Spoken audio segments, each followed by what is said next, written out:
Hey everyone, welcome to another episode of The Other Side of Addiction. This is still crazy. I'm doing podcasts in my mom's living room. This is nuts. Hey, today we've got a really good show. As I just said in the last episode, we always have a really good show.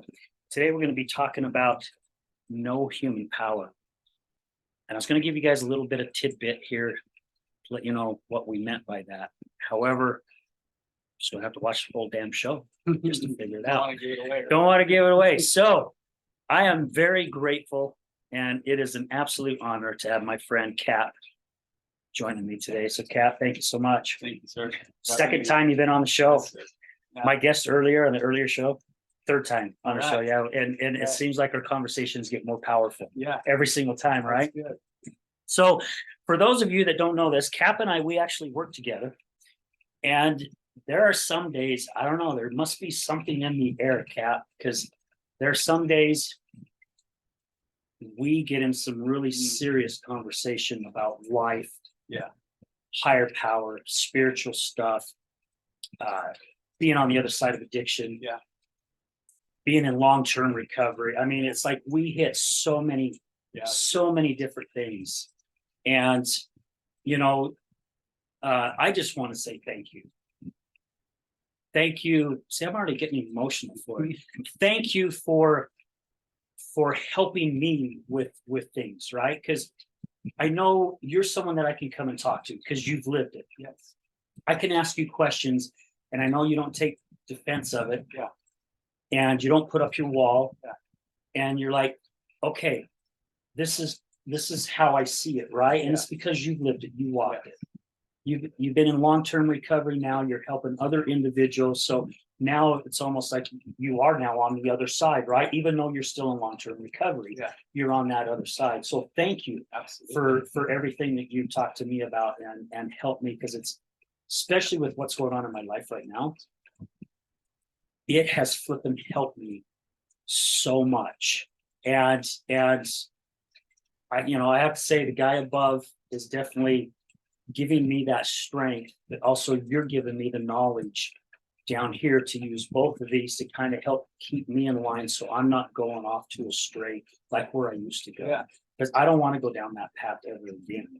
And life is going to take us on bumpy paths, and I'm okay if it's a different type of bumpy path. I just don't want to go down the same bumpy Tired path. of the familiar. I'm tired of Yeah, familiarity. I've had plenty of that. I don't think I want to go down that road again. Yeah. So a week ago, you and I were at this house that we're working on, and I was helping you running some wires and some different things. And we got talking about the human power. Yeah. And we got talking about how we don't have the power that we think we have. Yeah. Controlling things, right? Yes. And I know that firsthand, as I'm sure you do as well. Very much. When my wife was in the depths of her addiction, I did everything I could to control everything. Yeah. And I think really it ended up just being like freaking the bumper cars. I would just boom, and then I'd be okay for a little bit, boom, and That's a be good okay, analogy. right? Yeah. Because that's basically how it felt like. Yeah. Yeah. What it felt like. Yeah. Having, like you said, going through this myself, taking quite a bit of time for me to get it. Yeah. And the only reason that I can sit and have these conversations with you, and by the way, they're just as meaningful to me as they are to you, and I appreciate like every conversation we have. Like, I'm blessed to be able to go to work and have conversation with gentlemen like you and the other guys we get to work with. Absolutely. Everywhere I Thank get to go, there's a conversation that gets to happen about spiritual psychology, so to speak, right? And Yeah. it's a beautiful thing to be part of that process. So thank you as Oh, well. absolutely. No, thank you. And it's growth, right? We're all growing Absolutely. from. Yeah. Absolutely. We're choosing in. And that's like, Yeah. I'm leaning into something different. Like, I don't want to stick with the stagnant like I've had for so long. Like, you're just talking about, I've been down this path before. I want something different. I can't get it by doing the same thing. Right. And I run into these situations with individuals in my life that I care for, that I've bumped heads with for so long, or someone new in my life that I'm bumping heads with. And obviously, there's a lesson that I'm meant to get, right? And there's a power involved that I call source or creator, and that is so compassionate to give me these opportunities again and again and again. And the lesson I will cease to have such things in the lessons learned, right? I don't need to learn this again. I need to go through this process. Right. And once I learn that lesson, it's obvious if I'm still getting it, I don't got the lesson. So, you know, the stuff, the trials and stuff I've been through in my life that were, you know, that having trauma when I was young and growing up and hiding through that from that with alcohol, you know, bottles or baggies, as I like to say, and then because of that, because of becoming an alcoholic, that creating the by problems that are associated with that, creating more carnage and more destruction in my life. That was because the home that this compounds the shame that I've grown up with, right? And the process that I've been involved with has allowed me to reconcile that past, right? To deal with the traumas that I've been through, to get out of my own way, to actually look at these things. And so I can speak from my own experience. There's a book that I am in quite a bit. It's a blue book. And my favorite line in that is, cling to the thought that in God's hands, the dark past is the greatest possession we have, life and happiness for others, whether we can avert death and misery. And it's true. Like I don't have remorse for where I've been any longer, right? And not to say that the harm that I've caused was okay, because it's not. It's merely the recognition that me and my darkness spreads more darkness. Right. Yeah. And I have to do the house cleaning in order to get through that and let that go. And after doing the work myself, and it's a, you know, it's a continuation, stuff that I continue to do, having our conversations, that's a continuation, right? Like it allows me to freely express where I've been and use that as connective tissue. And so addressing those such things are not a point of shame or a point of guilt or any of those things. I don't have any remorse over. In fact, it's quite the opposite, right? Because of where I've been, I'm able to have conversations with you, and I'm able to have conversations with others who are struggling, whether they're in their addictions or they're just in their darkness, and come to realize that alcoholic or not, all humans, you know, there's not a child that escapes childhood unscathed. Like all of us have some suffering. Absolutely. All of us have some suffering we went through, and pain is there to motivate us and cause a change, and suffering, of course, is optional, yet we all suffer.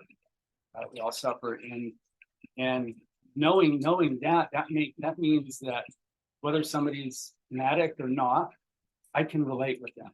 Like we all can relate on that. It doesn't mean that we get together and commiserate. Yes, that happens. Yeah, I've done yeah. that one. It's like, Yeah, please yeah. validate my I'm sickness. guilty of that Yeah. too, right? Please validate my dark side. Like, no, it's not about that. It's about using it as a useful tool. Like my dark past can be useful to other people because we can connect on those grounds and then find solution to it, like the conversations we have, you know, and the way in which I get to work with other people and other people have worked with me.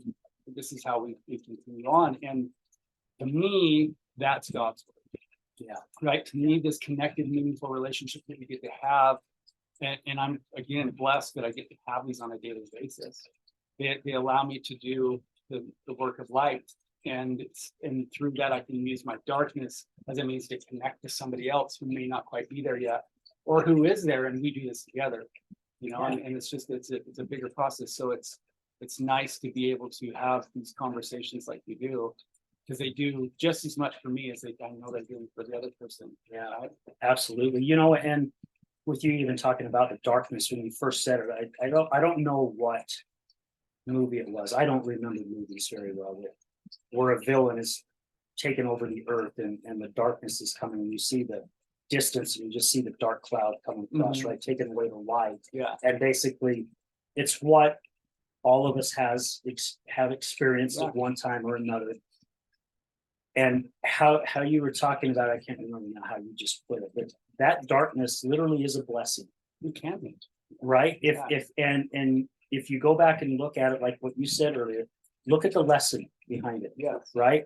There is a lesson behind everything. And with our conversations that we've had, that's really opened up my eyes to really stop and really look at things a little bit more, right? Yeah.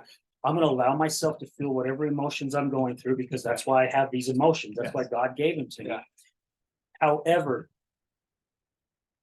us learning, I think God's like, oh, you need a book for this assignment? Here, I'll give you a book. Yeah. Oh, you need a pencil now. Okay, here, I'm going to give you a pencil. They can't make you right. Now what we need to do with it, right? So I'm giving you the tools. Yeah.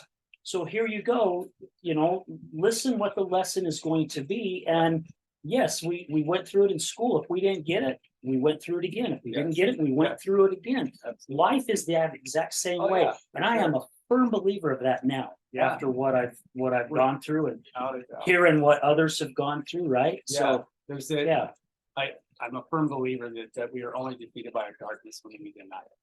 Right? exactly. Like we Yes. push away, we deny it, we run from it, and darkness can show up in many ways, and shame, and it can show up in anger and blame and all those other really not so awesome emotions. So many of us are so comfortable and they're so familiar that it's just like easy to just default right into that crap, you know, and that it's a truth. It is true. It is true. Yeah, And it is true. I want to just, it seems that most of us are okay operating, striving for happiness and letting loose anger. Anything else that's in there, it's just like, no, I don't want to deal with, like, I don't want to deal with my sadness. I'd rather be angry. I'd rather seek happiness and be on this, like, it's not okay to feel. And it's like, we're okay accepting these two things. And if we look around, that's kind of what it is. We see a lot of phony happiness and a lot of righteous anger. And that's pretty prevalent nowadays, right? Absolutely. And if we're paying attention, that's a common thing that's going on. Doesn't mean we have to live in it. It needs to be a counterbalance to that by choosing to literally having conversations like we do. Yeah, You know what I mean? right? Yeah. Literally, I can't tell you how many times I've had these conversations and it bleeds into other conversations. The ripple effect from that one conversation ends up, and it's like, next thing you know, you and I are talking, and it's like, dude, I just had this same conversation when somebody ever came to a grocery store, you know, it just seems to happen. It's like, Yeah. all things are contagious. Yeah. Right? It's pretty cool. Well, and with you saying that, that just happened this morning.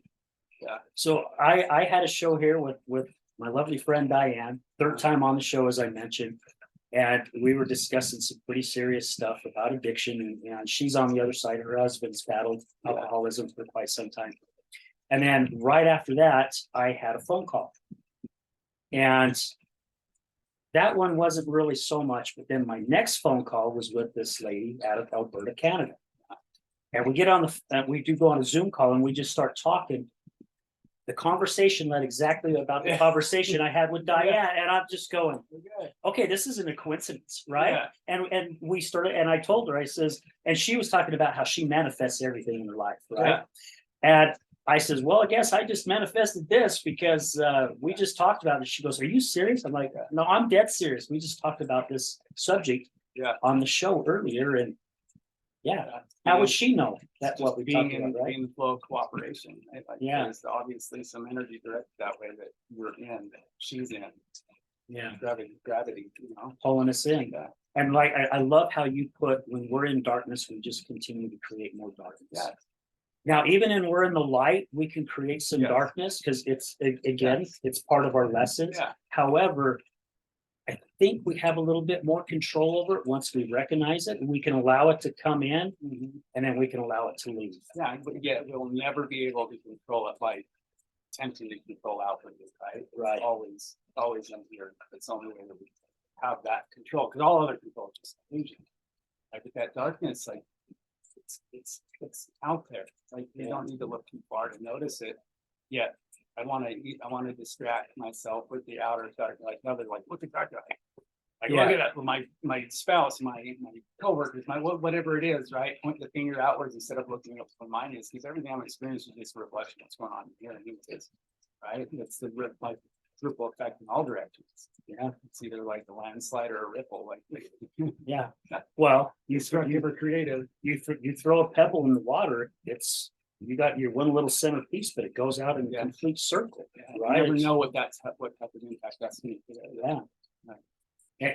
Yeah, and within, we really do have to search within. You know, I read a book, I've read this book twice, called The Conscious Creator. And it talks about basically how our own consciousness creates lots of things in our life. Yes. Negative. Yeah. And when you start paying attention more to what your thoughts are, and it's not an easy thing, guys. I'm serious. It took me, I don't know, months and months to really start working on it to where I now can stop myself. I'm not going to take full credit, probably 40% of the time now, at least, to where I'm going, oh, wait a minute. I am not thinking right? I got to change this. Yeah. And our subconscious mind protecting us seems to surface it again. Oh, yeah. However, the more that we do it, the further away it gets, the less Yeah. it starts coming to the surface. Yeah. Oh, yeah. Yeah. It sure does. There's if you kind of want to know exactly where you're at, pay attention to when your plans abruptly change, like what pops up, right? Like I'm not always fully aware of how much control I'm exerting outwardly in order to maintain this sense of okay inside me, right? Yeah. All of a sudden some plans change or something happens, somebody says something, it's like, whoa.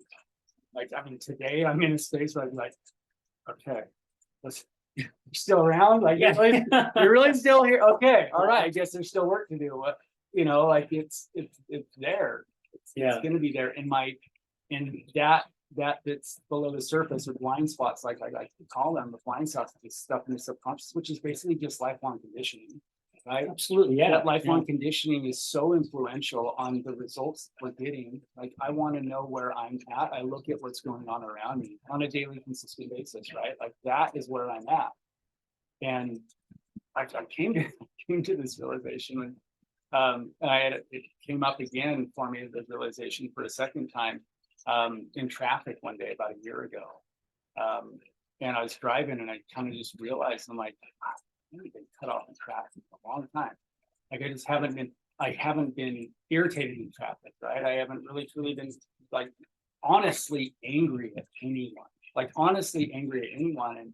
and I don't know how you all feel about Mercury retrograde, but this Mercury retrograde was like tense. It was tense, not just for everyone around me, for myself too.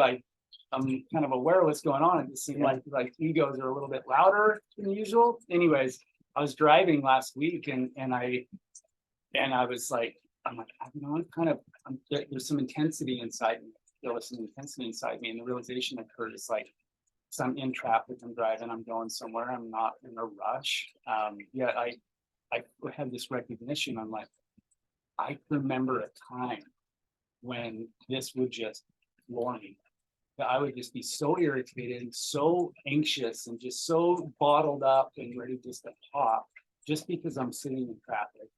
And it's just like I had this wellspring of gratitude. I was like, wow, like that was pretty powerful for me. Just that little teeny recognition is like right where I've been before and where I'm at today, and the differences between there. And I noticed in my life the results of that are very much different. The people that I interact with on a daily basis, the arguments I don't have anymore, right? And this also includes people coming at me. And it's not to say that there have not been times where I've dealt with difficult situations. Correct. Yeah. Right? They still occur, yet they're not constantly around me. It's not like I'm the eye of this storm everywhere I go, and there's some carnage and wreckage and chaos all around me all the time.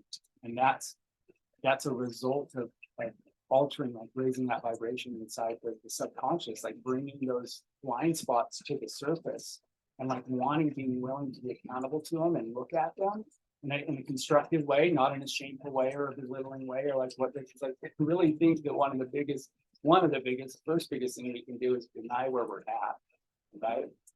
And then when we deny where we're at, that doesn't allow us to be accountable to anything. I can't truly take ownership for exactly where I am, because I'm trying to blame someone else, right?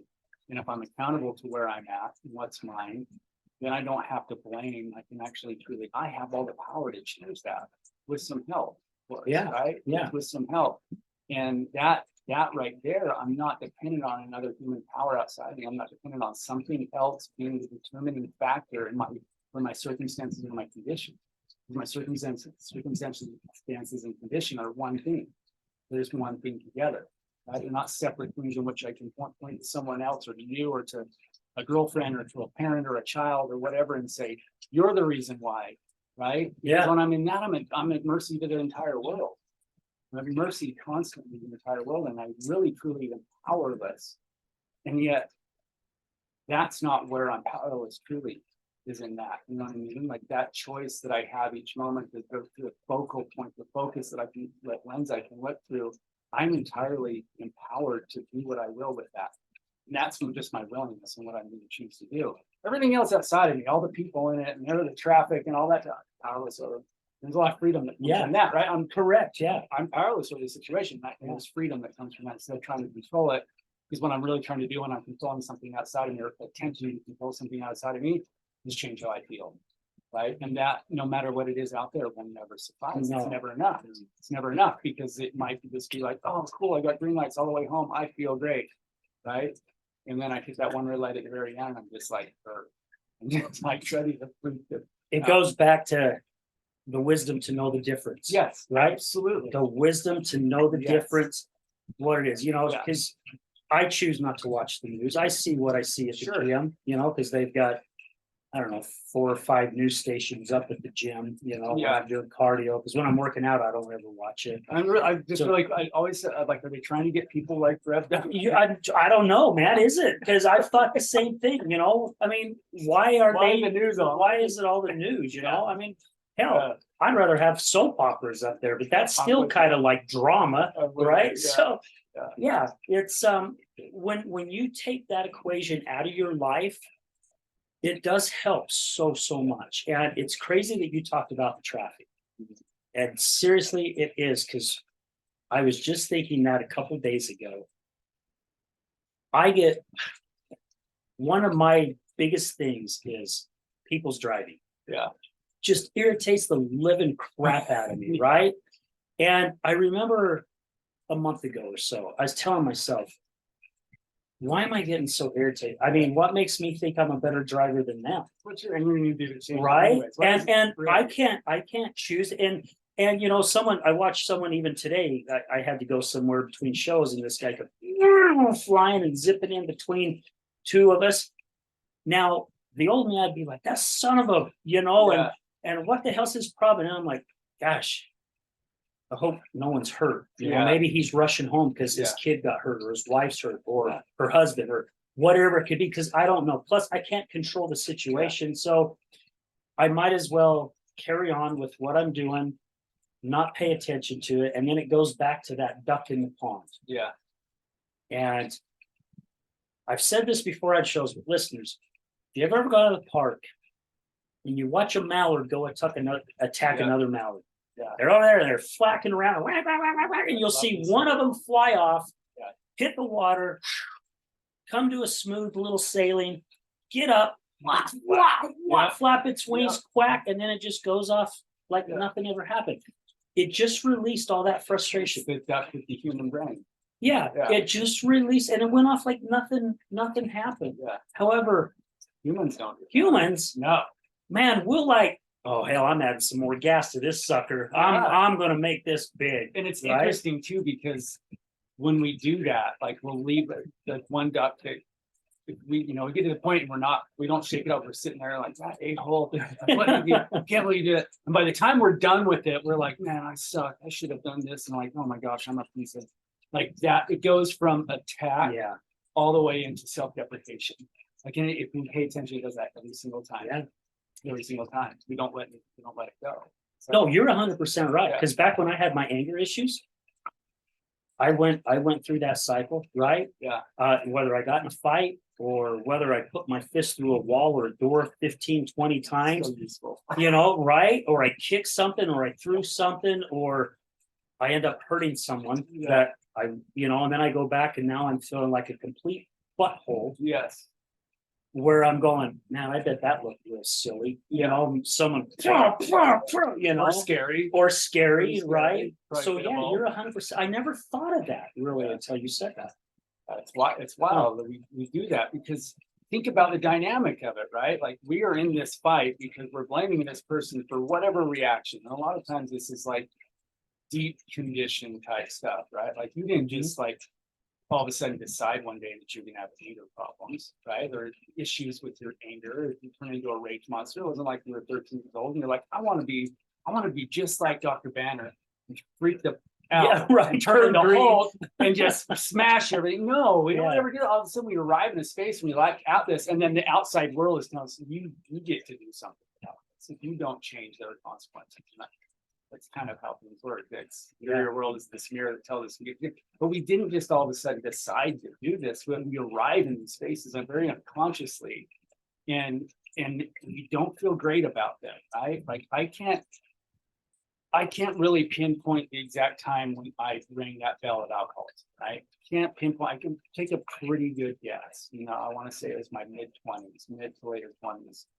And there were times where it's like I would get out of jail and I just went to jail because of a drug situation, and I would get out and while in jail, of course, I'm thinking, I'm never doing that. Yeah, I promise. And I'm on the phone with my wife. I'm gonna promise I'll never do it again, baby. I love you. I'm never, never, never. Forgive me. All that fun stuff. Like if I had a promise or I'll never jar, Be cool. I'd have an island. I'd have an island for sure. Yeah, like I would get out of jail and I'd be thinking, oh, I've got a prescription I can fill. I can go get those blood tests. You know what I mean? Yeah. And it's like I was not thinking once. I knew that my wife or my parents or my kids or whatever, all these people that love and care for me, that I was causing harm to by harming myself. I wasn't thinking I'm gonna take this hurt. You know what I mean? I don't think you ever thought, besides when you're gonna fight someone, right? Or like when I've been in a fight, I don't think we're ever like really like I'm gonna seriously kill this guy. We might be saying that, but that's not really what we want. We just want to let it out and to be okay. And we're using the outside world to do it, right? Yeah. And then we do these things and we feel terrible about them, and we're just like, oh, I'm not gonna do that again, whether we end up in jail or not, right? But we do these things and we cause harm. And it's usually, again, we don't realize, like, we're not feeling bad initially because we harmed ourselves. We're feeling bad, we feel guilty because we harmed somebody else or scared someone else, or we were just harmed. We cause violation essentially. And then we feel bad about that because the outside world, we just realize our impact. And now we're like, oh, I'm the worst. It's no different than the duck, right? Right. By the time the duck's done, blaming this other duck for all of this stuff, and why. By the time they're done at the end of that, by the time we're done at the end of that, we're just like, I'm POS. Like, yeah. I'm just the worst. Yeah. It's this constant external reference to my own well-being, like using an outside source for me to feel okay. And that's putting the onus of my well-being outside of me. And it doesn't belong there. It never has belonged there. But we grow up that way, right? We've grown up taught that, like, you do this, you do that, and this is why. And the why is usually because it looks good or it feels good to look good. And it's not really our why. And it's not really our why. And it's confusing for us. Like I'm not trying to bash on society as a whole yet. We are seeing a big shift in consciousness. Like there's a lot of people and there's a reason behind that. But we're beginning to recognize our own empowerment lies in our accountability and emotional honesty of self. And in that, we feel this, like when we get clear of a lot of this human emotional garbage and blame, we begin to feel this power inside of us. Right? We begin to make room for that power, and that power is start to connect that. We realize there's a much bigger spiritual psychology that's happening in all of this healing we're doing. And this healing, like you're seeing so many people moved in that direction in a big way. Now, whether or not we get there is entirely dependent upon us being willing to look inside, right? Look at ourselves. I'm not going to ever feel peace and contentment by asking you to give it to me. You never will. You'll fail me. You'll fail me. Whether you do it the first 10 times perfectly and you make me feel all warm and fuzzy, eventually you're going to fail me. And when you do, it's going to be a total collapse of this false structure that I've set up. I'm picturing a Cracker Jack box, right? Yeah. You're so excited to get that prize, and then one day you open it up and there's no prize in it. Yeah. Yeah, you're pretty disappointed. Right? Very disappointed. Yeah. Yeah. And that's the crazy thing too, is like, I'm not really truly thinking in those terms.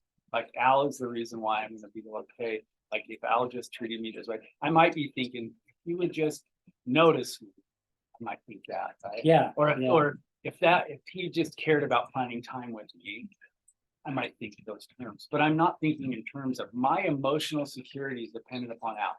I'm not thinking that. Like very hardly any of us do until we come to the awareness that that's what I've been doing. At that moment, then we're just like, oh, whoa. What do you think wakes that person up? Right? Because and you and I probably, I'm sure you have people you've known like this. I've known people who've made a ton of money. Yeah. Had everything they wanted. Yeah. Big house, all the fancy cars, all the play toys. Yeah. Everything. And be miserable. Yeah. In life. I've seen people who have had an amazing spouse, male or female, yeah. that is just loving, caring, still be miserable. Yeah. it's just not for those, and correct me if I'm wrong, it's just not those that are in long-term recovery, right? Because Yeah, we're all suffering from some type of trauma. Sure. Some of us handle it a different way, some of us go down a different road, Yes. correct? So, I mean, I guess you can't, it's not fair to ask you how long you think it is, because that's our own journey, right? Because it can Yeah. take us sometimes, some people can get it just like that, other people can't. I guess, I don't know. I don't even really know where I was going with this, just to let the listeners know that we're all suffering from something and we cannot get it out here. Yeah. Anywhere out here. No. We can't get it from anyone else, because Yeah. that's happening in my life right now. Yeah. Certain individuals basing their happiness off of everything I freaking say. Yeah. All my actions. I've hardened myself, right? I've calloused myself now because it's gone on for so long, to where it's not that I want to be rude or ignorant. It's to that this does not serve my life. Yeah. Right now. Yeah. Right. I want to go somewhere else. Now, I believe I've learned my lessons, and I think that's why some things are starting to shift and change. Yeah. Because I am finally starting to get the lessons. I'm starting to get a C+ now on my Yeah. assignment, right? Yeah. When I was getting F's before, Progress. it's the progress. Yeah. So I mean, we all have that in our lives, and we need to realize that there's nothing outside of us. Yeah. As we talked about at the beginning of the show, it's all within. Yeah. Every single thing, guys, that we are going through in our life, nothing out there can fix it. Nothing can change it unless we do it. Absolutely. It's all from right here. And then also, we're not talking religion, we're talking spirituality. Whatever your higher power may be, right? Yeah. It doesn't matter whether, if you don't believe in God, if you believe in something greater than you, whether it's our mountains or a crystal, whatever it may be. Yeah. You gotta have that. Yeah. I really do believe for both of it to work, without a doubt. Because there's like, if I grabbed a question out of there, is when is it that we have that awakening that it's not found outside of us? That's where I was going. Yes, thank And- you. And for the alcoholic, that's kind of easy, I guess. Like when I realize that I'm just by my own hand utterly defeated through my and I am desperate, like just desperate. And that gift of desperation is different for each of us. It used to be in Alcoholics Anonymous, it used to be that you showed up to them. This is way back in the day, right? You showed up to a meeting with a watch on your arm. They're like, go back out. You're not done yet. Just because you had a watch, right? Like you haven't lost everything. Yeah. That desperation though is different. Like, for me, it was like, I had a car that wasn't working. My trailer was about to be evicted off a piece of property that my brother owned. And I had eliminated every good meaningful relationship in my life and made the ultimate decision to leave, and the power said no. That gave me just enough desperation to say my way is not working. Like I've had this dependency on everything outside of me to validate me, to give me my worth. Everything that I did was to gain something, right? And what was, and it wasn't just about like giving money or giving place to live. It wasn't so much, even though it was absolutely, like I was physically dependent, but I was also emotionally and psychologically dependent on the world outside of me. And that pain that I experienced, I was suffering for a long time, yet this pain that I found myself in was different. It was something that I was at my wit's end, right? I literally just went through a decision to take my life, and I'm still here, right? And so I was in this space of desperation. Now, not everybody arrives in that desperation like that. Not everybody's desperation is a magnitude like that. A quote unquote rock bottom is not determined by measuring mine against yours. It's about the magnitude of desperation that gives us to accept change in ourselves. And I think that can come that could literally come from people in a point where they are just like, they're sick and tired of year after year being depressed or anxious. They're like, something help me. And that right there, at least from my perspective, is the recognition that I've been using an external something in this material world, external something, whether that's in a bottle or a baggie, or in a relationship, or in a job or a car. Like, you know, it's all this like, I got a job, like I go to school, I got school, then I got the job, I got the job, when I got the wife, I got the wife, when I have the house, I got the house. And all of a sudden we get those things like you were talking about earlier. We get those things, now I'm still like, you still Something's empty, missing. still empty, Yeah, right? still missing. Well, that emptiness that I have inside me will never be filled by a material thing, ever, and that includes people.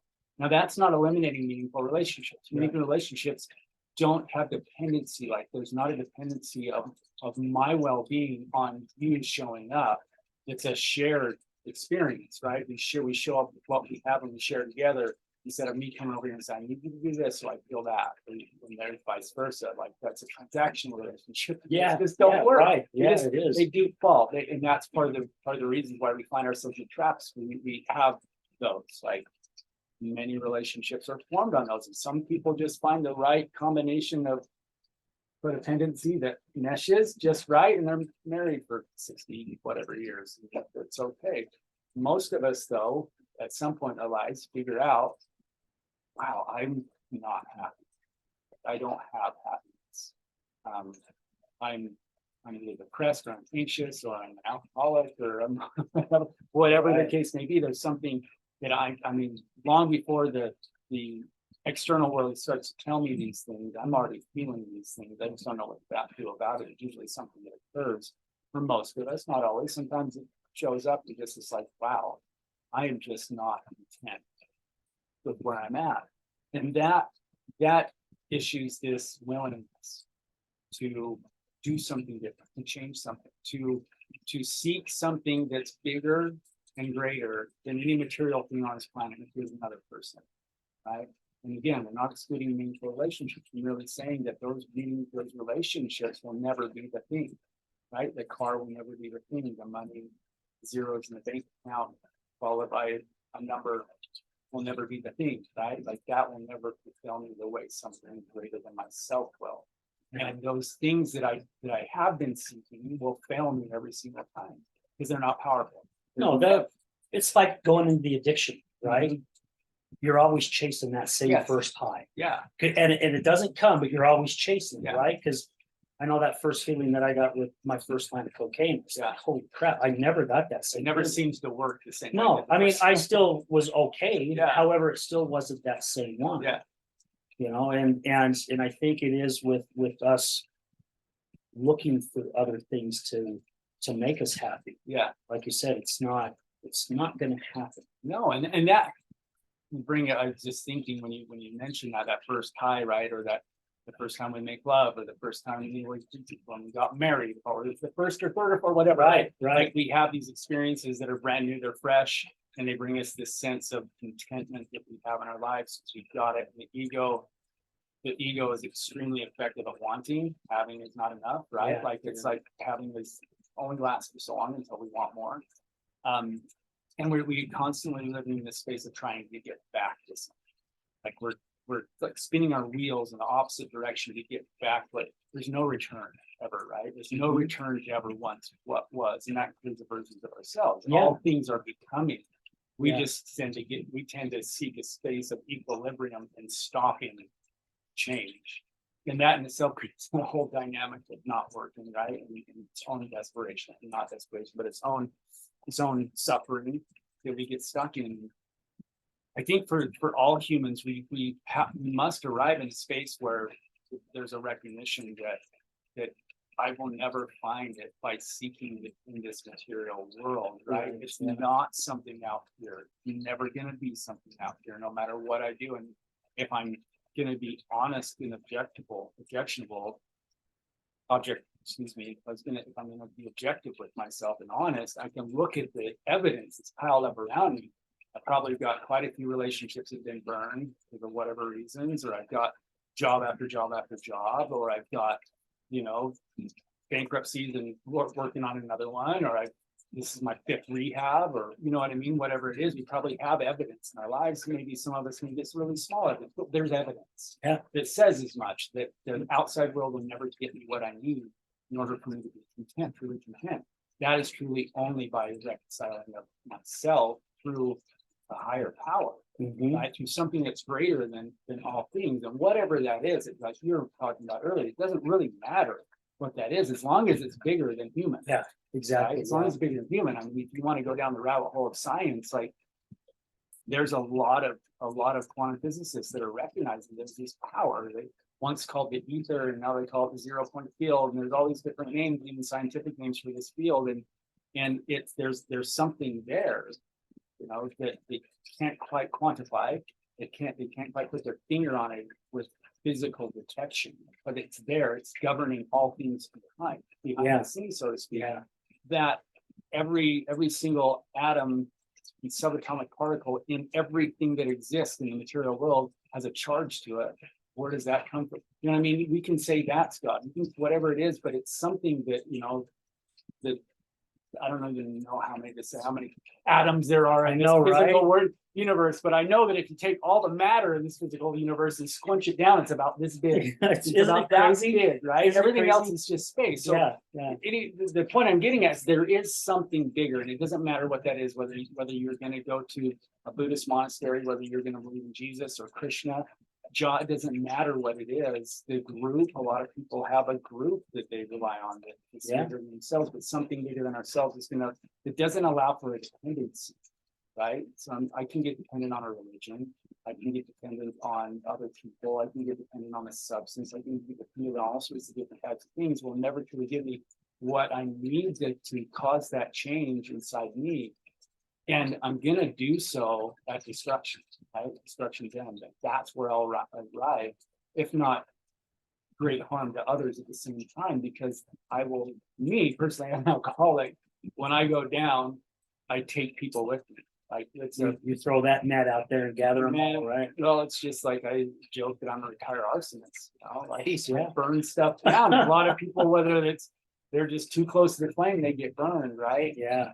That's me. I believe at least all the people that I've talked to, alcoholic and not, have this same type of thing. It just so happens me and many like me at one point, we ring a bell that we can't unring, which means that I can't use substances the way someone else could, right? And so I do so in a very harmful and destructive way. Yet that whole dynamic has allowed for me to really truly recognize in all humans that we all suffer with this external dependency, this object referral that we're constantly getting looped up in to provide my security, my happiness, and my freedom, and all this other stuff that will never provide, because those things, not only are they permanent, and if I'm attached to somebody who's going to die, I go down, there's a hole left. Right? Already bigger than the hole that I was attempting to use them to fill. Right. And if I'm using a drug, I don't know how to drink like a normal person. I just don't go to a bar and have 2 beers while watching the Sox game. I can go there and give myself good solid effort and drink those 2 beers, but I'm hitting a liquor store on the way home. You know what I mean? Or I'm driving to the block. Like I just don't know how to. And other people will do this ad infinitum where we get other people to fulfill in us what we haven't done so for ourselves, and that's why we constantly see everybody like getting upset when you know I don't have to take it away. This person's irate with me, and I'm just like, what's going on? Like I don't understand it. And that's the dependency that we have on other people. Like I will use them as a drug. You know, my alcohol, right? And I don't think we are truly aware, and we obviously don't think in those terms, right? But that's where we're at with it. We just keep using these things outside of us as a way to alter how we feel and our sense of security and well-being, and it will never get it. It's with you saying that, what's coming up in my mind is like toxic self-care, right? Because I think there's a few different forms of self-care. So years ago, 5-6 years ago, I wanted to start working. Well, since 2009, I wanted to start working on myself, right? I didn't want to be a liar. I didn't want to be a manipulator anymore. I needed to do some really deep soul searching for me. Many of our listeners, I don't know, you could be hearing this conversation and say, I don't know where to go first, right? I decided self-care for me first, right? Let's see where the self-care is going. So I decided I was gonna go get a massage once a month. That's still outside. It's still an object. It's not within. It's taking care of. However, the it's body. taking care of my body. I started bringing God back into my life. Mhm. That was really the first thing that I did. I started hitting my knees. Took me a week or so to finally have the nerve to do it because I hadn't done it in so long. And slowly but surely, then I started getting on a mountain bike and I started riding around the block. And then it was 2 blocks, and it was 3 blocks, and it was 3 miles, and it was 5 miles, right? However, that whole time to me was good self-care because I'm starting to figure out who I am. Plus, I'm taking care of my whole body. I'm taking care of my shell. Nothing on the outside. Yeah. And I mentioned earlier reading the book Conscious Creator. I started really paying more attention to my thoughts. Where are my thoughts going? Where am I taking this? Because again, I've been programmed for 50-something years to think other things, right? It's not easy to unplug that neuron and then plug it into something brand new. Pretty However, hardwired. it is done. You can do it. You can do it. I think that a lot of us, in what we've been talking about, we fall into that trap so much, right? Of depending on somebody and different things. I think for all of us, not even just someone that's in recovery, to go deep. I mean, literally sit with some brainwave entrainment music on, or Frank Sinatra, or whatever the hell you like to listen to. Sit in a room where it's nice and quiet and really start searching down in here.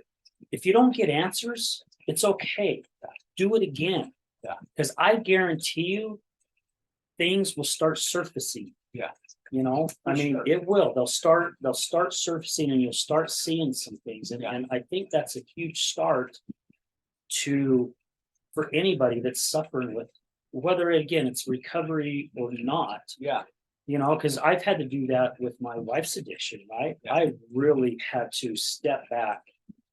And you and I've talked a lot about this.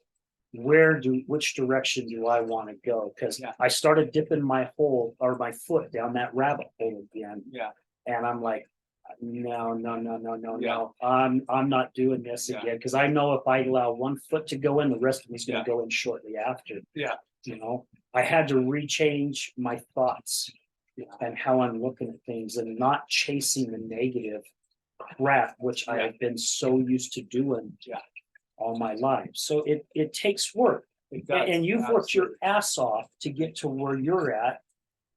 I've worked my ass off to get to where I'm at. Other individuals that we work with are working their asses off to get to where they want to be.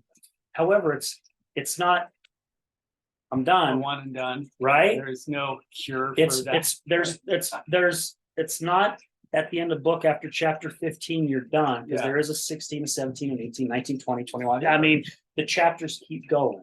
And even after that, like this, and I've lived there so many times in my life. Like I like to joke that when I first 20 years ago I was getting sober, that I was like, I don't need to get a sponsor. I think Deepak Chopra is going to be like, I'm gonna totally. Don Miguel Ruiz, they're my sponsor. They don't know it, but they're my sponsor. Which is ironic because I would get a sponsor, I'd never call them, so it worked the same way anyways. But like there has to be something practical in it, right? Like you talk to individuals who, in the rooms they say, find somebody who has what you want. And we're not talking about cars and houses, even though sometimes it's like I'm not happy with not having my car or my house or my wife anymore. I want to get those back. Like I'm gonna find somebody who has a car and a wife and a house. But okay, great. I'll take it from them. We'll keep it strictly material. Yet, like we get in this in this rut of seeking our answers outside, right? Again, we're seeking outside, and I will never find it truly outside. I can seek inwardly, right? And I've already covered that God is within, right? It's within all things. Yet the healing that I'm going to get and the awakenings that I may receive and the knowledge that I can learn to apply is by going within. I must seek within. And I'm not talking about being selfish, because selfish is using the external to heal or fix the internal, which never works. Right? And yet we realize that it's always within. That's where the change is going to come. then some change can actually happen for us. And a lot of times for many people, like look at the fitness industry in this country. Like it is huge. Yeah. Billions and billions of dollars, right, that are spent on gym memberships and Supplements and bikes that you ride at home and all sorts of different things that we do. There's so much, and while taking care of the body and strengthening the body is a good thing, and feeding the body, I'm a firm believer in, like, the results my body produces is the result of what I put into it. Sure, I absolutely believe that. The body is just one aspect of us, right? Yeah. So mind and spirit, like those three things together, mind, body, spirit, that I get to nourish every day. If I'm nourishing those three things, it's kind of interesting that all things come in a trinity, but I nourish those things on a daily basis, right? I don't believe in cheat days, even though, like, when it comes to certain sugary snacks, I Right. definitely like to take them, but I don't consider cheating. It's just like, I'm just, I'm gonna eat these wonderful, creations that Harmons puts out. It's totally, but that like there is a belief, because I spent a lot of my time believing my fix was in a book I was going to read, or some new medication I was going to take, or some new program I was going to go do for a week and be done. And after that, I'm just going to have all the answers to the world, and I'm going to have all this knowledge. And coming from a guy who, from a very young age, being in therapy, acquiring psychological knowledge, and growing up in the self-help era of the 20th century, and believing that knowledge was going to be the thing.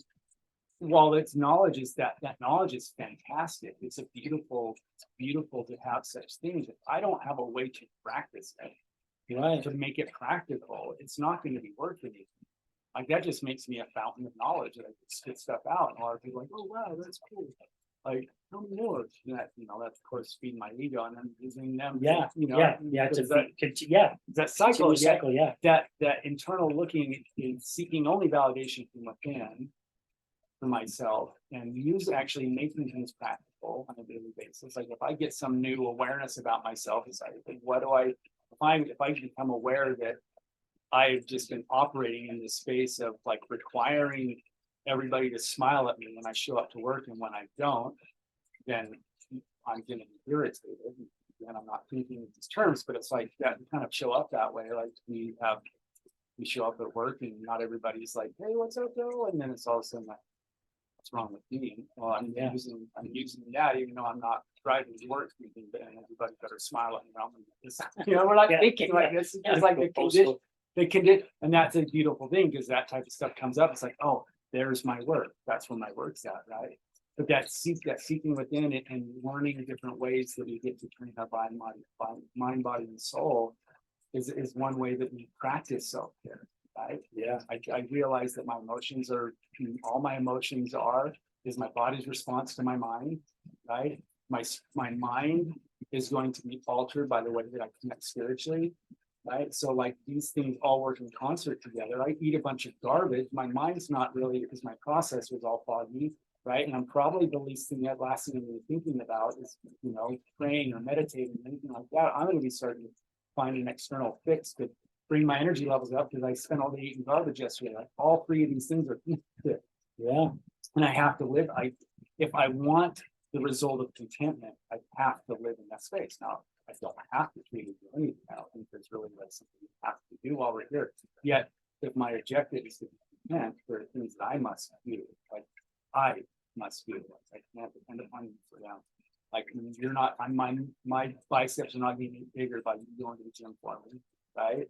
I'm not going to feel better by you eating my kale for me, right? I'm not going to feel connected to my creator by you saying a prayer for me, right? How would I think it's any different from an emotional and psychological space? Like, it's just not going to work that way. It all starts right where my butt is, on a daily basis, and that's this internal seeking and internal work that I must do, and I have to be practical. I'm not going to go to the gym for a week and have this amazing physique in 1 week. Yeah.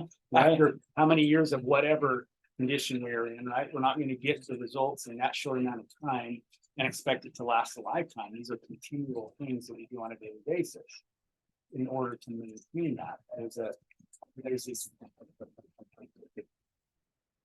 Well, guess we have somebody at our studio door. Did they leave? I know. Can't tell. Well, yeah, we're in the middle of a show, so maybe they'll have to knock again. With you saying that, Cap, what was coming through my mind here is I've heard a lot of people talk about. Well, I read this in Robert Kiyosaki's book, Think and Grow Rich, or no, Rich Dad, Poor Dad. Napoleon wrote the other one. A lot of people go to like these real estate classes and different things like this, or these hoorah rah. And I've been to a lot of them, and I don't really care to go to them anymore. Yeah. Because they get you all pumped up, and you're gonna go, I'm coming out here, I'm gonna take on the world. Yeah. Right? I got my act together, and then within a week, you're right back to the same spot where you're at. They give you the tools. Yeah. But we seem to put the tools away. Yeah. We don't continue to use them, right? And Yeah. when you're talking about you have these morning,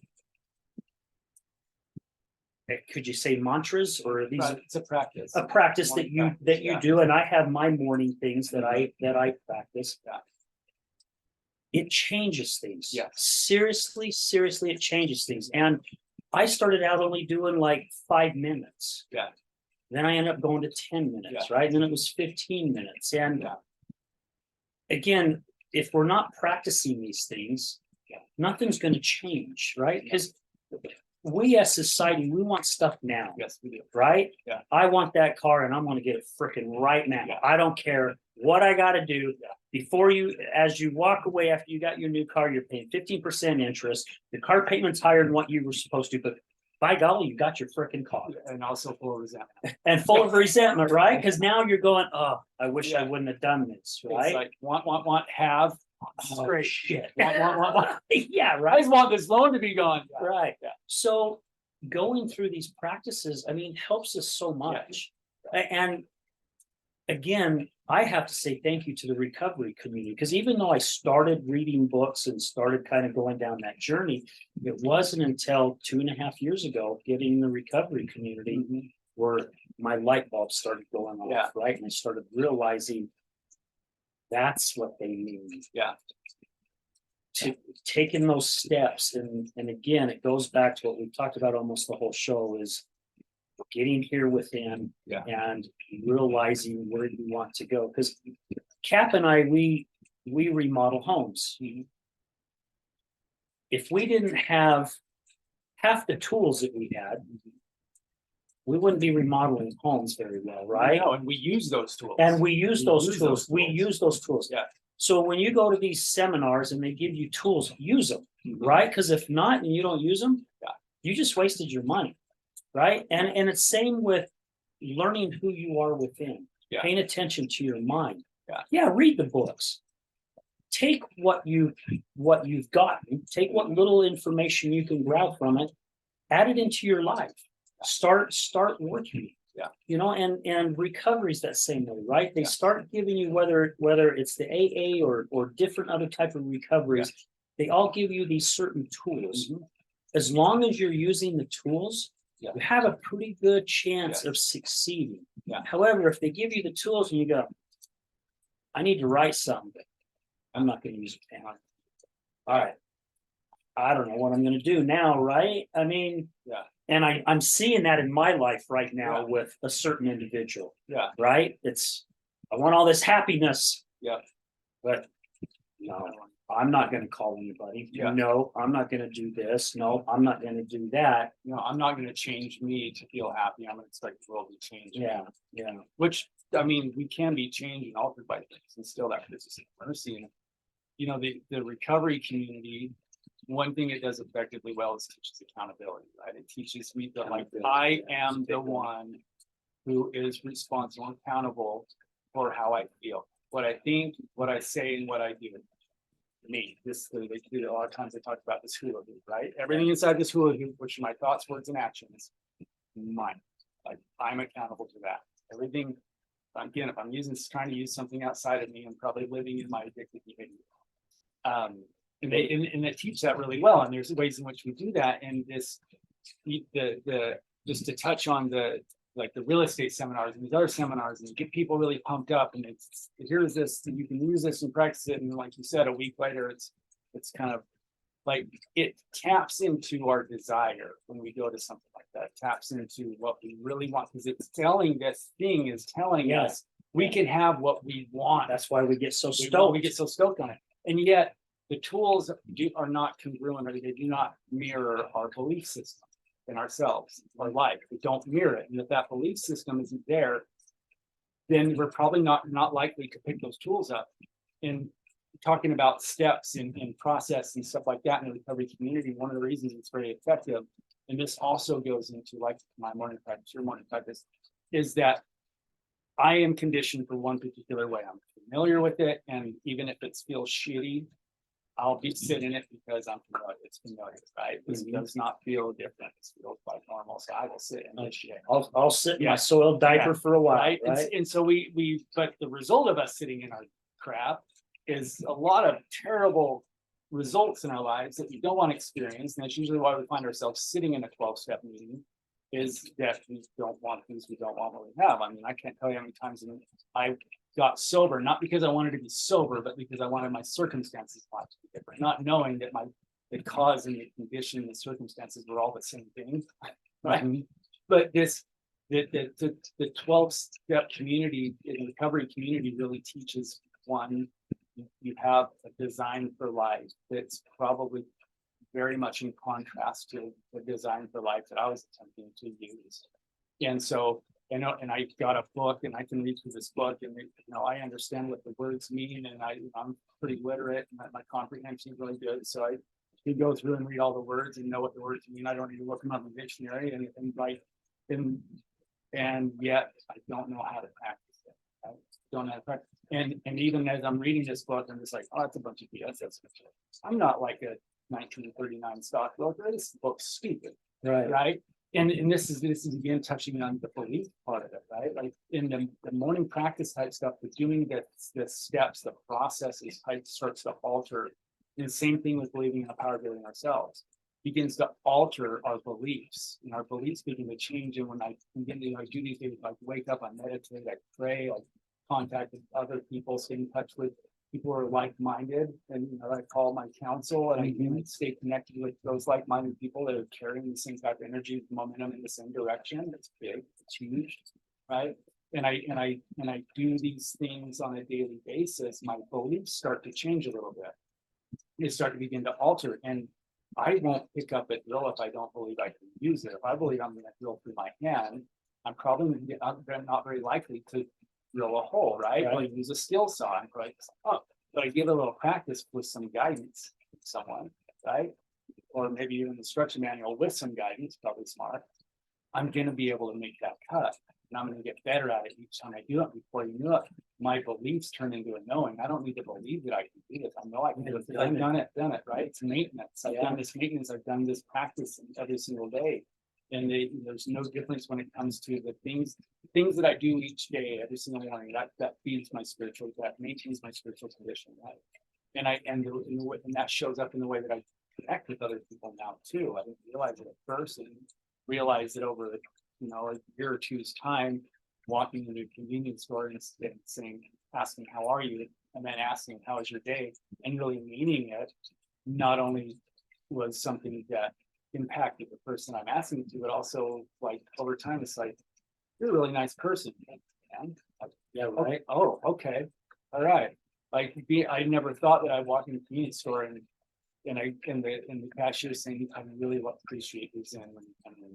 It's like, oh, okay, thank you. All right, cool. I didn't see that coming, right? But these things that we do in practice, like it begins to alter our beliefs, right? And it doesn't mean just because these beliefs have altered that they can't unalter, right? Because in the process of changing my beliefs, I'm learning a lot of conditioning that I've learned along the way. I'm altering the way that changes. But because of the nature of the impermanence of life, that also means my psyche is as well, and that's constantly changing. We go back to the same. Why? Because it's familiar. That conditioning is really hard to get out of unless I'm doing something. I have to put as much effort into my daily practice as I did into my my shadow side, it was operating so unconsciously, I didn't realize it was happening because it was so familiar, right? Like I have to act in contrast, but I do these things, I practice these things, and it turned from a what I once called preventative measures to prevent me from falling into a ball or a baggie, right? Yeah. It turned from preventative measures into spiritual maintenance over time. It's just something that I do to keep me in a space of like contentment where I'm at. And it doesn't mean that I don't get to experience frustration at time or even some annoyance or things like that. Yeah. In fact, when those things pop up, it tells me where I'm at or where I'm not. It's like I'm not in the moment. That's why I'm frustrated. I'm not wanting to blame somebody else. Right, yeah. It's like, no, I'm not in the moment because I'm trying to be somewhere else mentally. And now I'm emotionally upset. And I'm like, oh, okay. But I didn't used to be like that, right? Used to be I'd be like irritated, and I didn't even consider why I'm irritated. I'm just gonna blame you for it. It's your fault because you didn't do this, and I'm pissed because I might be late for that or whatever. And it's like I'm not in this present moment. And that's just practice. That's just the stuff that we get to do on a daily basis. Yeah. And then practice it in all of our affairs, everything that we do, and that we begin to change our beliefs, begin to alter, and then begin to expand. And the less I'm trying to get a controlled grip on everything outside of me to make me feel the way I think I deserve to feel based on what you are doing or not doing. Right. Yeah. Yeah, it becomes a part of our life. Yes. Right. Yeah. And really, I've had to really sit back and think that where things are at for me, where I've advanced, it's happened without me even realizing that it's happened. Right. Just one day, all of a sudden, I woke up and gosh, I've been doing this for a while. Yeah. Right. It feels good. Or somebody says something to you like, yeah, I noticed that you're pretty relaxed. Yeah. Right. Yeah. You're really kind. A little chilled a little bit, you know. Somebody's I was talking with somebody the other day, and they said that they changed how they ask people how they're doing. And I loved it. And I'm slowly working on that, right? Because I'm still stuck in my old habits. You know, a lot of times we see each other at work. How are you doing today, man? Yeah. And we either hear good, which good is heart level, or I'm doing well, I'm doing awesome today. Yeah. This person said, I start asking people now, how's your heart today? Yeah. And I thought, oh my gosh, that's freaking amazing, right? How is your heart today? Yeah. Right? I mean, is it full? Yeah. Is it full of life today? Yeah. Is it full of resentment Centered, today? present, I mean, turned off, right, barricaded. where is it? And it really got me thinking. So I'm doing my best now, adding that into my mornings where I'm going, okay, how's my heart today? Yeah. You know, and, oh my gosh, I'm feeling really good. Yeah. You know, I'm not going to allow what happened before I went to bed to come into my day today, because my heart feels really good right now. And this is where I want to be. I love the feeling, right? Now, not saying that something later in the day may try to push that down. Yeah. However, I'm going to be like, freaking try pushing a basketball underwater. Try to go down as far as you can. It gets harder and harder and harder before it wants to go up, right? If it wants to come up, I'll pop it back up again and just, you know. Well, that I love that too, because we are so conditioned just to operate. It's like these standard operating processes that how are you today? I'm good. Like it just kind of comes out, and by mixing it up a little bit, like you're truly engaging, right? You're truly doing your best to connect with somebody, whether or not they accept the whole different story. Right. You are consciously making a decision to connect in a different way, which alters the familiar. It starts, it's like a little chip at that wall that we have built up around us. That, you know what I mean? Like that, I love that.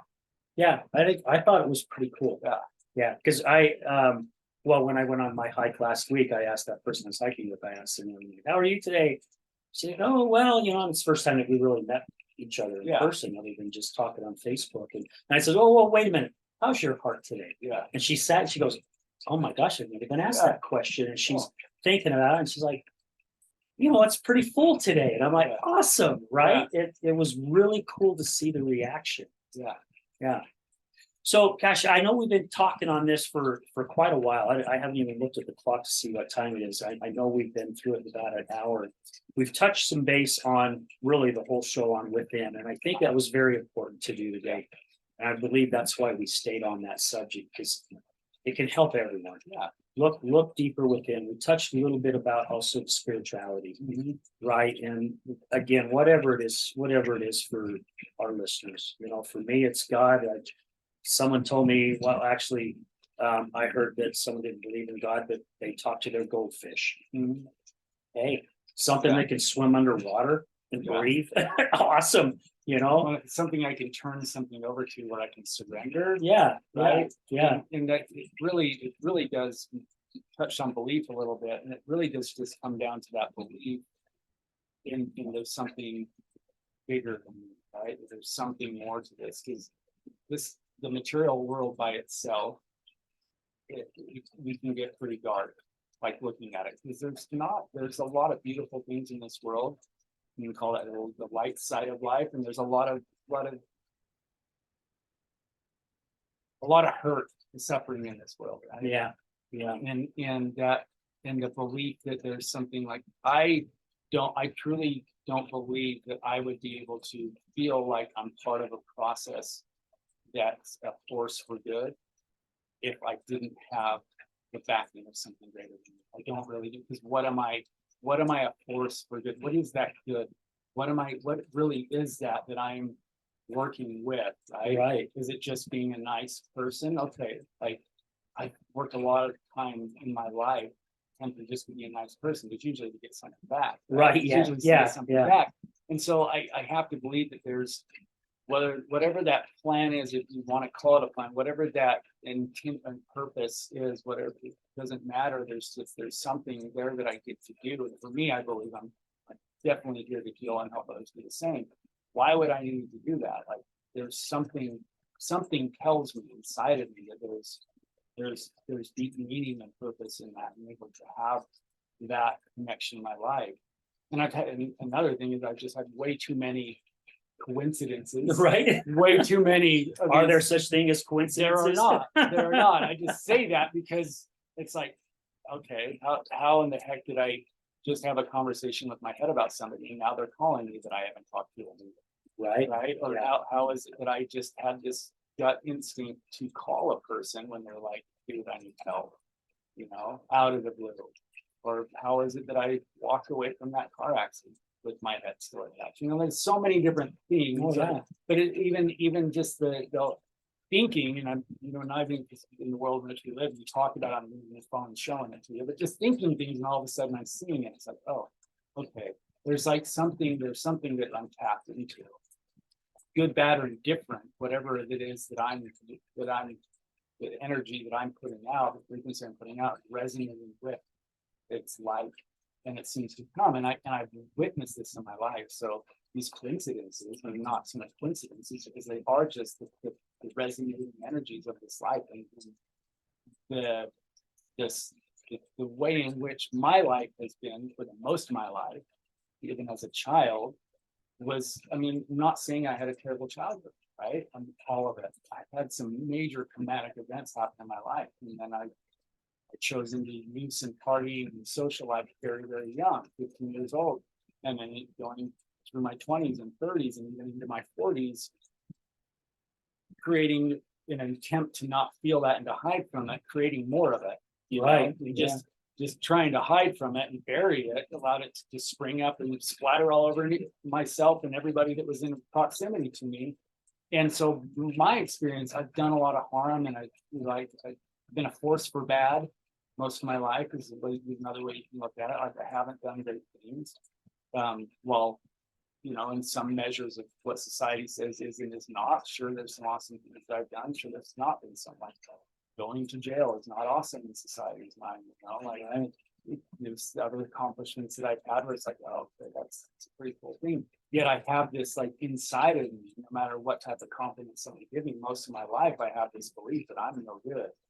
Right. And so I have this internal track record, and it's common, as a accommodating or accomplishing physical track record of not great, yet shifting into that, making shifts, being of service, things like that over a long period of time, I can look like the person that gets a random compliment and just like, oh, wow, I didn't realize I was in that space. Yeah. And that allows us to see that we are part of a process, that it's a force for good. and over a longer period of time, I'll begin to believe that I'm a good person. Just by being of service, just by practicing these daily practices, by learning self-care and service, do those two things, I've learned to love myself in a way that I never felt was possible. Right. And that thing that causes these types of change, it seems to just start working like in concert with other things. They all start to just fall into alignment. Why would all of a sudden I just have the realization one day, I don't deal with difficult people and I don't get caught in traffic? And that's just because I say, how are you, how's your day to somebody in the convenience store in a very material, from a very material perspective. That doesn't add up. Right. It doesn't add up at all, right? It doesn't add up that good things happen in my life, positive things and happen in my life just because I've decided to be nice, right? From a material standpoint, it doesn't add up because like two unrelated things cannot affect each other in the material mechanics of it.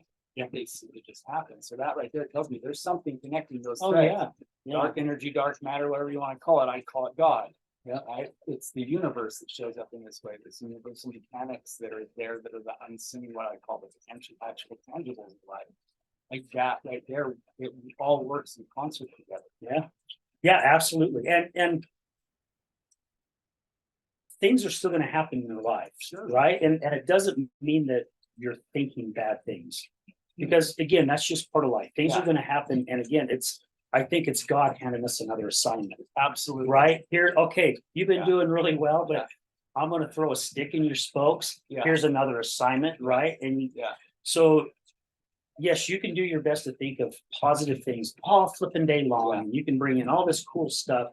But when something does happen, don't beat yourself up thinking that, okay, what did I do wrong? What's going on? Because again, it's all part of our life's lesson. Yeah. We're going to constantly get nails in our tires. You know, things are going to happen because again,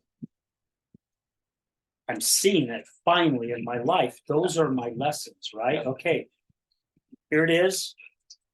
Figure it out. Yeah. Right. And as long as you're working, I'll help lead you. Sure. Right. That's what a sponsor does in AA, Sure. right? Yeah. Here's material. Start working it. And while you're working it, I'll put out my hand and I'll help you cheat a little bit in a way, but yet you're doing it on your own. Yeah. Right. And another thing a sponsor does is ask, what's your part in it? Like, right. You know what I mean? Right. Yeah. And there's a freedom and a bliss that comes with like the space of neutrality and the recognition that no matter what happens in life, no matter what it is, that the universe is so compassionate to send me such things because they have my healing and growth built into them every single time. Like it will send me the things again and again and again until I get the lesson right. But no matter what it is, whether it's flat tire or otherwise, it will send those, that's how compassionate the universe is, to send me these things because it's going to cause my healing and growth no matter what. I'm the one that has the label next to the same back. Yeah, right. Yeah, right. Good. That's a good way of putting it. I like that. Yeah. Yeah, remember that thing back in the old days that you'd turn the dial? Yeah. And then you could peel it off and put it on. Yes, I'm the one holding that. Yeah, right? exactly. One of my favorite quotes is this Shakespeare quote, and it says, "Nothing is either good or bad, but thinking makes it so." Yeah, and exactly. It's true. It is so true. Like I can't tell you how many times I've had an experience where I was like, "This is the worst," and yet it's brought out something great. Again, I'm using labels, right? Mm-hmm. And really good and bad, great and worse, and all that is just one end of the spectrum of the same thing, right? But I'm the one that's slapping the label on it, and that label that I'm so attached to is creating more of the same. Like I'm bringing it back in. So sponsors saying, "What's your part in it?" It's like really shitty belief system, right? And really terrible perspective, and really piss poor attitude, right? And this dependency upon others for my own state of being. Right? And like it's like, oh wow, again, going back to that accountability, the recovery brings, it's just like, you know, this is my work, it's mine, I don't get to blame anybody else for it. It's like, okay, but it's like it did. I know that today, that no matter what it is, like seriously, no matter what it is, and this is also because of my beliefs and my faith and my convictions to that faith, that I know no matter what it is, when it comes to the macro, my soul level, that even the loss of a child has built into it for my soul's agenda and purpose here as my greatest growth in it. Yeah, right. We look at things that we've been through, difficult things in life, divorces, loss of jobs, all these different things that at the moment, bankruptcy, whatever it is, we can maybe seem insurmountable, and yet we want to have a belief that the universe is conspiring against us, and this is the worst plan God's ever had. But the truth is, the universe is absolutely conspiring with us, not against us. Oh, absolutely. And I just don't see the other side of it. That's God's plan, right? And these things that might seem, they're just really, they're painful, is what they are, right? They're painful becomes things of a loss or a threat of a loss or whatever it is. We have fear of losing. That's usually what it's about. So we're attached to certain things. That's the way they are. Yeah. We're not living in a flow of determinants, but we have these fears, which is totally normal to have. But the fear, we become the fear, we become the anger, we become the sadness, and then we get stuck in these cycles. But these things actually, if we are truly looking at them, as painful as they are when we experience a loss of something, getting on the other side of it by seeing it through, by going through it, only ever enhances us. Only ever. Truly, because It is. Yeah, I can't tell you how many times that I've had an experience in my life that was once painful, and I've been sitting across from another person, and I've thought to myself, this person is why I went through that, even though there are many other gifts that came from it, right? Yeah. But I am able to sit there with this person and connect with them because of that pain that I went through. Right? I went through that. It helped me connect with others better because I can relate. Yeah, absolutely. Yeah, Yeah, it all intertwines. it does. All of it. All of it. So, Cap, to finish this up, what do you want our listeners to gain from this show? And these are two questions I ask pretty much at the end of every show. And you can only answer one if you have one or both, or whichever one. What do you want our listeners to gain from this show, this conversation we've had? And what would be your main message? I think they're kind of probably intertwined. Okay. We can put them together. I know from my own experience in life, in constantly seeking something outside of me to be the fix or to be, it's to bring me the happiness that I don't have. And so there's always been some mountain peak that I'm meant to get to, and once I'm there, I'll have everything I'm moving up to, be content and happy. But it's never there, right? The contentment is found along the journey, along the path. But it's never in some destination. It's going through the process itself is where the greatest value is ever at. And it's not ever found somewhere else because my journey is my own, right? Like I'm going through this thing with other people, and I do believe that there's a contract of souls, right? That we have relationships with people because we're intended to have such relationships, and we are drawn to the people that are meant to assist us along the way. And yet, despite that, all of the things outside of me are only ever reflections or a message, and they are meant to guide me in my healing, in my growth, and that's all they can be. Is that they're not going to be the thing ever. I'll never find that outside of myself, no matter what. And anything, no matter what that I go through, if I'm willing to work in a collaboration with, a relationship and partner with something greater than myself, I call it source or the universe, like God, like many different references there. If I'm willing to do that, all things are possible, and I'm of maximum value and service, not just to myself, but to other people. And that's really what it's about, is to just have those mutual connections along the way because we get to help each other. Yeah, right. I can't change the world, but I can cause change one heart at a time, and that has to be starting with mine. And as long as I'm willing to look inward for that, not outward for that. And that's a hard thing to do because we are social creatures, right? We want to connect, we want to be with others, we want to have these things, and yet, attachment to other people, that's, we fall in love, we get married, we have brothers, sisters, friends, family. That's usually okay. It's the dependency upon others that usually destroys us. The dependency on that which is outside of us, that's usually what destroys us. So we have to literally detach from those. Yeah. So I think if that's the mess, that would be the message I'd send, is that attachment is going to be the one thing that is going to cause the most pain. And it's a very old message. This is a Buddhist message, and it's true. Like, attachment to the impermanence causes suffering. And I have to detach from others to recognize that it's only going to return that I will find my answers. I love it. That's very well put. I like how all that was said. Kat, man, thank you so much for taking time out of your day, and especially on a Friday, for coming on the show. And again, thank you for all the knowledge and everything that you share, even during the week while we're working, right? I mean, we do our best to throw things at one another and help each other grow on a continuous basis. And that, I love that. I love being around that environment. I've never been around an environment that way ever before in all my years of working. Right, it's been more bickering and all this other crap, but to be able to have a serious conversation with somebody and not get so defensive about it, right? And we're sharing our issues and our struggles with one another, and well, they're just to help. No, nothing to gain from it. We're just there to lend a hand. So thank you. Thank you. It's a neat thing. We're blessed to have be able to work in that type of situation, and that didn't just happen. It was created by all of us. Right? Oh yeah, we are all exactly where we're meant to be.